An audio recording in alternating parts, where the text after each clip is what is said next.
ரஞ்சித் என்னமோ நினைச்சோம் இப்படி பேசுறாரு அப்படிலாம் இல்லை. நல்ல ஒரு சிறந்த டைரக்டர். அவருடைய ஸ்கிரீன் பிளே எல்லாம் அவ்வளவு சூப்பரா இருக்கும் எல்லா படங்கள்லயுமே. ஆனா இவர் வந்து நீலம் பண்பட்ட மையத்துல லாஸ்டா வந்துட்டு 2 பேருக்குள்ள ஒரு கருத்து முரண் ஏற்பட்டது. இது வந்து இயல்புதான் அப்படின்னு சொல்லி கடந்து போறாரு. அந்த கருத்துல உள்ள சாராம்சம் என்ன, அத நீங்க யாருக்கு சாதகமா இருக்கீங்க அப்படிங்கிற மாதிரி ஓப்பனா பேசணும். இப்படி ஓப்பனா பேசல. அதே மாதிரி அம்பேத்கரை வச்சுட்டு தேர்தலுக்காகங்கடான்னு சொன்னாரு. இப்ப வந்து நான் கோயில்ல எப்படிலாம் தீ பிடிச்சேன் தெரியுமா அப்படி சொல்லி இதை பத்தி பேசுறாரு. நிலைப்பாடு இல்லாம இருக்காரு. ஆமா, இப்ப வந்து என்னன்னா சுயசாதி பெருமை பேசுறவங்களுக்கும் நம்மளுக்கும் என்ன டிஃப்ரெண்ட் அப்படிங்கிற மாதிரி கொண்டு போற மாதிரி ஆகுது. இவர் கரெக்டா தான் இருக்காரு, சுத்தி உள்ளவங்க அப்படி தள்ளி விடுறாங்களோ அப்படிங்கிற மாதிரிலாம் இருக்குது. ஒரு லேடி வந்து பேசினாங்க, ஷாலினியா அவங்க பேரு, ஏதோ ஒரு பேரு.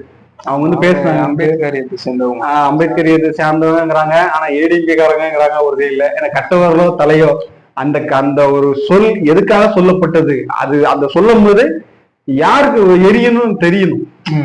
யாருக்கு எரியும், கட்டவர்களோ தலையோ, இந்நாளே எவனும் கேட்டால் அவன் கட்டை வேகும் சுடுகாட்டில் அப்படின்னு சொல்லி கலைஞர் சூப்பரா ஒரு வசனம் சொல்லியிருப்பாரு. கரெக்டா ஆரிய பார்ப்பனர்களுக்கு எதிரான ஒரு வார்த்தை தான்.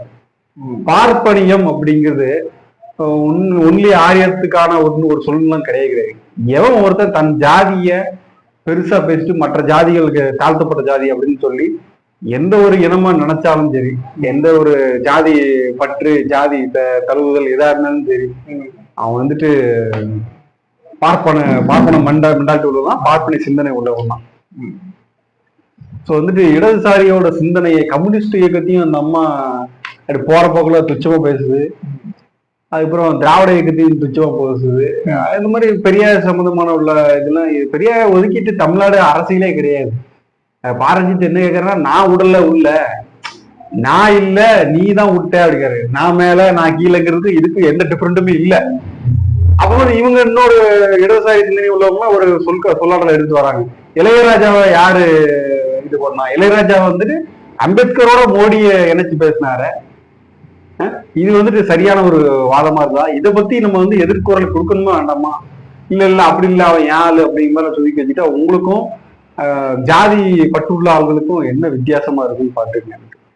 அந்த லேடிக்கு பர்டிகுலரா ஒண்ணு சொல்லக்கூடியதுன்னா, முட்டாள்தனமா இருக்கிறது உங்களுடைய உரிமை. இன்னைக்கு கால ஒரு கம்யூனிஸ்ட் சொன்னார், முட்டாள்தனமா இருக்கிறது உங்களுடைய உரிமை, முட்டாள்தனத்தை பரப்பக்கூடாது, அது உங்களுடைய உரிமை கிடையாது.